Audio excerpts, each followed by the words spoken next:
Hello everyone. We have already done the six passages of this chapter. Okay, this is the chapter Reach for the Top, and this is also the first part Santosh Yadav. Okay, now we will start from the seventh passage. Thereafter Santosh went on an expedition every year. Expedition क्या होता है? An organized journey for a specific purpose. किसी विशेष उद्देश्य से बड़ी systematic तरीके से एक तैयार की गई जो यात्रा, दैट इज़ कॉल्ड एक्सपेडिशन, और अदर वर्ड्स में आप कह सकते हो एडवेंचरस जर्नी, ऐसी जर्नी जिसमें साहसिक काम भी हों. ओके, तो संतोष यादव उसके बाद तो हर साल एक ऐसी ही साहसिक यात्रा पर जाने लगी. हर क्लाइंबिंग स्किल्स मैच्योर्ड रैपिडली मतलब क्विकली, जल्दी से, और उसके जो चढ़ाई करने के गुण थे वो धीरे धीरे और परिपक्व होते चले गए. Also she developed a remarkable resistance to cold and the altitude. इसके साथ साथ उसने एक बहुत ही रिमार्केबल होता है नॉट वर्दी, ओके, रेसिस्टेंस का मतलब होता है अपोजिशन, एक विरोध. ओके, एल्टीट्यूड होता है ग्रेट हाइट, ऊंचाई कह लीजिए, या फिर एलिवेशन भी आप कह सकते हैं. ओके, इसके साथ साथ संतोष यादव ने ऊंचाई पर जाकर जो ठंड है वहाँ पर, उससे अपने अंदर एक प्रतिरोधक क्षमता पैदा कर ली, विकसित कर ली. Equipped with an iron will, वो पहले ही दृढ़ इच्छा शक्ति से तो भरी हुई थी ही. इक्विप्ड विद होता है हैविंग, होना. ओके, फिजिकल इंड्योरेंस, इसके अलावा उसके अंदर शारीरिक सहन शक्ति भी थी. ओके, एंड्योरेंस का मतलब होता है कैपेसिटी टू बियर, किसी चीज़ को बर्दाश्त करने की ताकत. And an amazing mental toughness, और उसके अंदर एक बहुत ही शानदार मानसिक दृढ़ता भी थी. ओके, अमेजिंग होता है कि वंडरफुल. ओके, उसके अंदर ये सारे गुण थे. क्या क्या गुण थे? दृढ़ इच्छा शक्ति, शारीरिक सहनशीलता और मानसिक मजबूती. She proved her self repeatedly, उसने बार बार अपने आप को साबित किया. The culmination of her hard work and sincerity came in 1992. Culmination क्या होता है? क्लाइमैक्स, रिजल्ट आप इनडायरेक्टली कह सकते हैं, climax. Okay, the culmination of a hard work and sincerity came in 1992. तो जो उसकी मेहनत का, कड़ी मेहनत और उसकी वफादारी का जो परिणाम था वो 1992 में सामने आया. Just 4 years after she had shyly asked the arrivally mountaineers if she could join them. ठीक 4 साल बाद, यानी कि जब उसने अरावली पर चढ़ने वाले उन माउंटेनियर्स से ये बात पूछी थी कि क्या वो उनके साथ ज्वाइन कर सकती है, उसके साथ शाइली होता है टिमिडली, डरते हुए या शर्माते हुए. ओके, तो ठीक 4 साल पहले जब उसने अरावली पर चढ़ने वाले माउंटेनियर्स से शर्माते हुए ये बात पूछी थी कि क्या वो उनको ज्वाइन कर सकती है, उसके ठीक 4 साल बाद 1992 में उसकी वफादारी और उसकी कड़ी मेहनत का परिणाम सामने आया. At barely 20 years of age, वो बड़ी मुश्किल से 20 साल की रही होगी. Santosh Yadav scaled Mount Everest, becoming, जब संतोष यादव ने माउंट एवरेस्ट की चढ़ाई की, becoming the youngest women in the world to achieve the feat. तो इतनी ऊंचाई को हासिल, इतनी ऊंचाई पर चढ़ने वाली या इस उपलब्धि को हासिल करने वाली वो दुनिया की सबसे छोटी उम्र की महिला बनी. Okay, if her climbing skills, physical fitness and mental strength impressed her seniors, her concern for others and desire to work together with them found her a special place in the hearts of fellow climbers.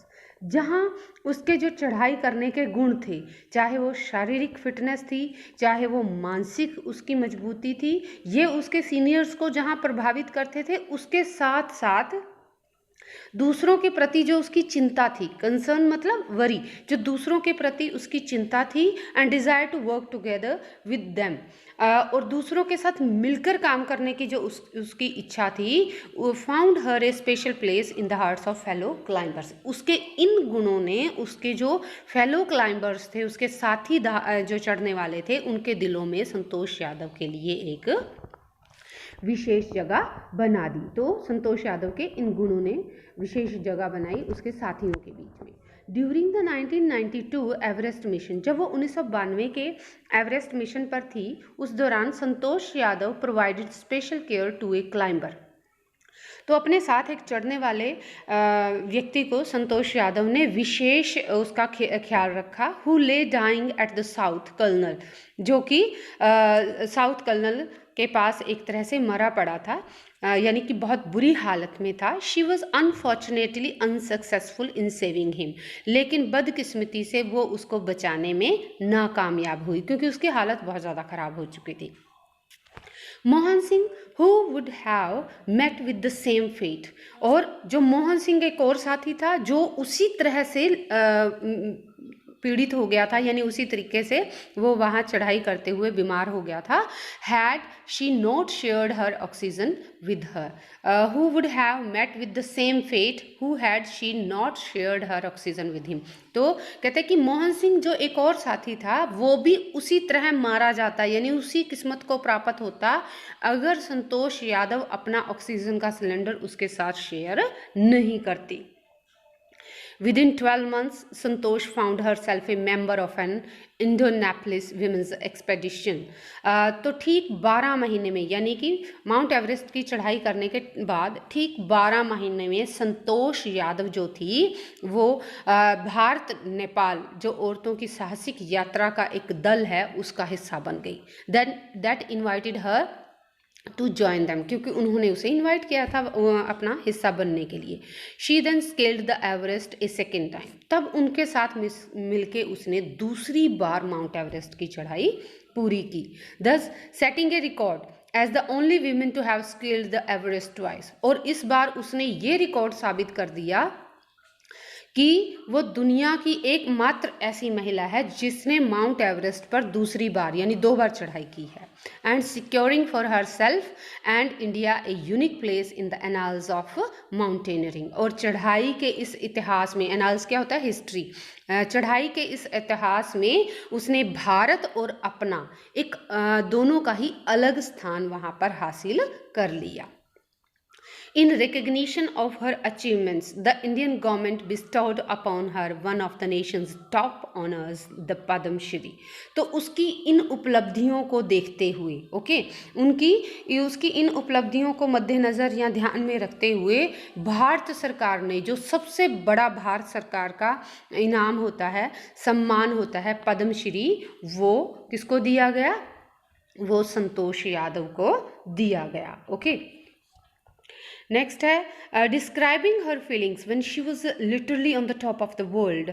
जब संतोष यादव बिल्कुल दुनिया के शिखर पर थी, क्योंकि जो Everest की चोटी है वो सबसे ऊंची है, तो जब वो बिल्कुल एवरेस्ट की चोटी पर थी, संतोष हैज सैड, तब संतोष ने कहा है, It took some time for the enormity of the moment to sink in. वो कहती है कि उस लम्हे में डूबने के लिए थोड़ा वक्त लग जाता है, यानी उस पूरे नज़ारे को कि हम चढ़ चुके हैं, इस ग्रेटनेस को, एनॉर्मिटी क्या होता है? ग्रेटनेस, इस महानता को अपने अंदर समाने के लिए थोड़ा वक्त लगता है।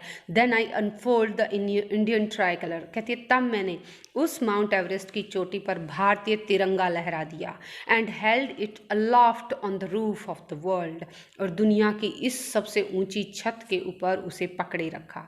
The feeling is indescribable. Santosh Yadav कहती हैं कि ये बता पाना, यानी अपनी भावनाओं को व्यक्त कर पाना, वो नामुमकिन है, यानी ऐसी वहाँ जो मेरी भावनाएं उठी वो उनको मैं बयान नहीं कर सकती। The Indian flag was flying on the top of the world, जो भारतीय तिरंगा था या भारतीय झंडा था वो दुनिया की सबसे ऊंची चोटी पर लहरा रहा था। It was truly a spiritual moment, सच में ही ये एक आध्यात्मिक लम्हा था। I felt proud as an Indian. Santosh Yadav कहती हैं कि उस वक्त मुझे एक भारतीय होने पर गर्व महसूस हुआ। Also a fervent environmentalist, Santosh collected and brought down 500 kilograms of garbage from the Himalayas. Okay, fervent होता है having strong and sincere feelings. Okay, environmentalist who takes care of the environment. ठीक है, तो जो वातावरण की देखभाल करें, तो लगातार वातावरण के प्रति बहुत जुड़ाव होने की वजह से और उसकी केयर करने की वजह से उसके अंदर ऐसी फीलिंग्स थी। संतोष यादव जब वहाँ से माउंट एवरेस्ट से वापस आई ना, तो वहाँ से ऊपर वो 500 किलोग्राम हिमालय से कूड़ा करकट इकट्ठा करके नीचे ले आई, क्योंकि वो इतनी ज़्यादा वातावरण को लेकर जागरूक थी, अवेयर थी। कलेक्टेड होता है गैदर करना और गार्बेज होता है रबिश। ओके, कूड़ा करकट। Okay, with it I have completed the Hindi explanation of this chapter. Hope you understand, and please stay home and stay healthy. Thank you. Have a nice day.